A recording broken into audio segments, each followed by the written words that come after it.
Saudi Arabia की सबसे बड़ी ऑयल कंपनी आरामको, जो कि दुनिया की सबसे बड़ी ऑयल कंपनी है, उस पर 4 बैलिस्टिक मिसाइल दाग कर सऊदी अरेबिया को दहला दिया गया है। सऊदी अरेबिया के तेल के कुएं में लगी आग ने पूरी दुनिया में खलबली मचा दी है। अमेरिका और चाइना जहां एक दूसरे पर हमला करने की तैयारियां कर रहे हैं, अब पूरी दुनिया के अंदर एक नई वार शुरू हो चुकी है। इस बड़ी जंग के अंदर 2 बड़ी ताकतें अमेरिका और चाइना अपने दुश्मनों को मार मारेंगी। अमेरिका ने अरब ममालिक के अंदर होने वाली इस धमाकाबाजी को चाइना की गेम करार दे दिया है। अरब ममालिक के अंदर वार कौन शुरू कर रहा है, एटमी वार को कौन भड़कावा दे रहा है, आज की इस वीडियो में हम आपको बताएंगे और आपको बताएंगे कि सऊदी अरेबिया और अमेरिका किस तरह अपने आप को बचाएंगे। ये धमाके जो 4 बैलिस्टिक मिसाइल आरामको पर हुए, ये किसने किए, कहां से हुए, सब कुछ आपके सामने रखेंगे। छोटी सी गुजारिश है कि हमारे YouTube चैनल हसनात टीवी को सब्सक्राइब कीजिए, घंटी के निशान को दबाइए ताकि कोई भी न्यूज आप मिस न कर पाए। सऊदी अरेबिया के शहर यजान में मौजूद आरामको के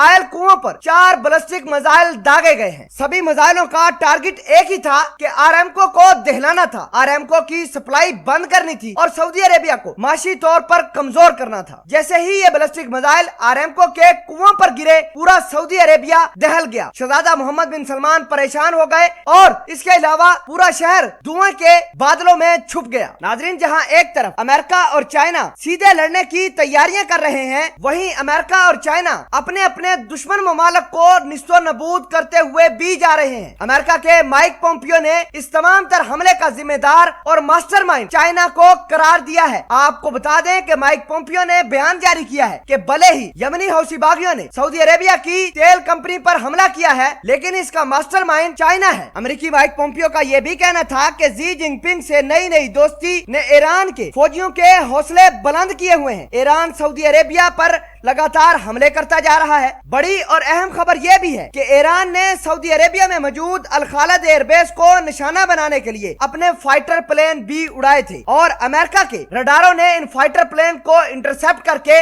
वापस जाने पर मजबूर कर दिया। आपको यह भी बता दें कि अल खालिद एयरबेस पर अमेरिका के 1400 से 2000 फौजी तैनात है। इसका मतलब ये कि ईरान के फाइटर जेटों के निशाने पर ट्रंप की फौज भी थी। अमेरिका ने यमनी हौसी बागियों के पास आने वाले हथियारों का जखीरा चाइना के साथ लिंक किया है। कहना है कि पहले पहल ईरान इन्हीं यमनी हौसी बागियों को हथियार गिफ्ट करता था, आजकल चाइना ईरान की मदद कर रहा है। ईरान फिर ये मिसाइल सिस्टम हौसी बागियों को देता है और हौसी बागी अमेरिका के इंटरेस्ट को तबाह बर्बाद गल्फ के अंदर कर रहे हैं। यमनी हौसी बागी अमेरिका और सऊदी अरेबिया को अपने खतरनाक दुश्मन मानते हैं और ईरान के साथ उनके बड़े अच्छे ताल्लुकात हैं। अमेरिका ने यह दावा किया है कि पहले ईरान इनको missile system, missile, ballistic missile दिया करता था। चूंकि अब ईरान के हालात खराब हो चुके हैं, अब इस चीज का जिम्मेदारी चाइना ने ले ली है। आपको बता दें कि साल 2019 के सितंबर महीने में भी आरामको के ऊपर 2 बैलिस्टिक मिसाइल दागे गए थे। सऊदी अरेबिया ने उन बैलिस्टिक मिसाइलों का सारा मीडिया के सामने पेश किया और दुनिया को बताया कि ये ईरान के बैलिस्टिक मिसाइल हैं। नाजरीन ग्रामी, इसके अलावा सऊदी अरेबिया के ऑयल शिप जो गल्फ से होते हुए यूरोप को तेल मुहैया करते हैं, वो भी आजकल निशाने पर मौजूद है। नाजरीन, क्या आप समझते हैं कि अमेरिका और चाइना की लड़ाई के अंदर अब ईरान और सऊदी अरेबिया भी दहलेगा? मामलात किस कदर आगे तक जाएंगे? क्या सऊदी अरेबिया चाइना को अपना दुश्मन मानना शुरू कर देगा? क्या ये अमेरिका की एक साजिश है कि चाइना को